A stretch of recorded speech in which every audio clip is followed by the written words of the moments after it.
This is Newcap News with Nerman Esau.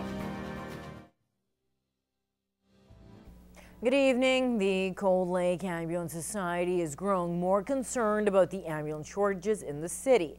Now, they were invited to a city council meeting to voice their concerns of the problem after an influx of calls this past year. Fraser Snowden has more. If our resources are so stretched and they're not able to meet that criteria, then, you know, when a person needs an ambulance to come, minutes can seem like hours. Deborah Pelahowski says the problem starts when they take a transfer to Edmonton. While out on the call, the ambulance can then be tagged to another emergency in the city or on the way back to Cold Lake. Because an average transfer between here to Edmonton and back is at least 8 hours. So if they're going to be tagged to additional calls, either in Edmonton or on the way back, it could delay up to 2 to 4 more hours before our crew is back in Cold Lake. The city has seen an increase of 500 calls just between October and January. In addition to being called out in Edmonton, if there are shortages in other cities, they must go there, leaving Cold Lake with little or no coverage. Pelahowski says times have changed. We've seen types of calls changing where they're much more serious. And so we need our resources here in Cold Lake to help us here. Mayor Craig Copeland says there should be changes to the ambulance service, as well as ensuring we have better health services here. Increase the funding for the Cold Lake Hospital and increase the level of service at the hospital and let it become the regional hospital for the northeastern Alberta, very similar to what they're doing in Grand Prairie and Fort McMurray. Alberta Health Services is aware of the issue and will be meeting with the City Council and the Ambulance Society on February 20th.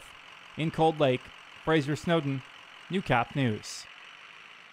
Well, it was check after check at Husky Place this morning. It was the annual funds presentation for various charities across the city. And as Annika Notveit reports, it was another successful year for the Husky employees as they gave out a substantial amount of money.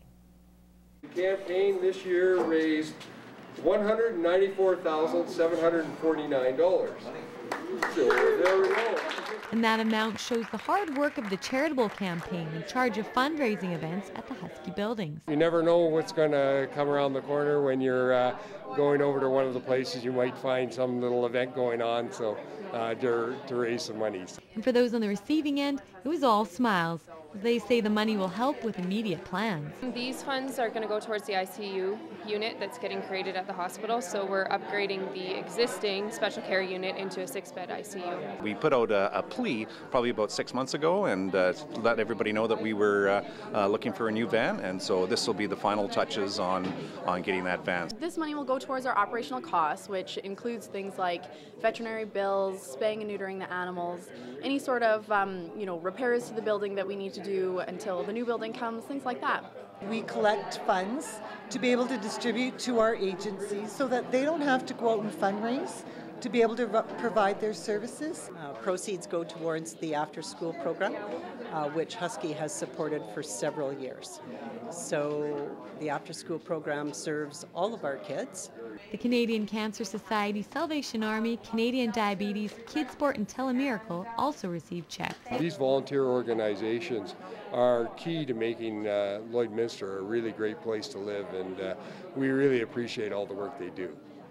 Annika Notveit, Newcap News. Meanwhile, another generous donation was presented to a not-profit organization this morning as part of a grant program from a local energy company.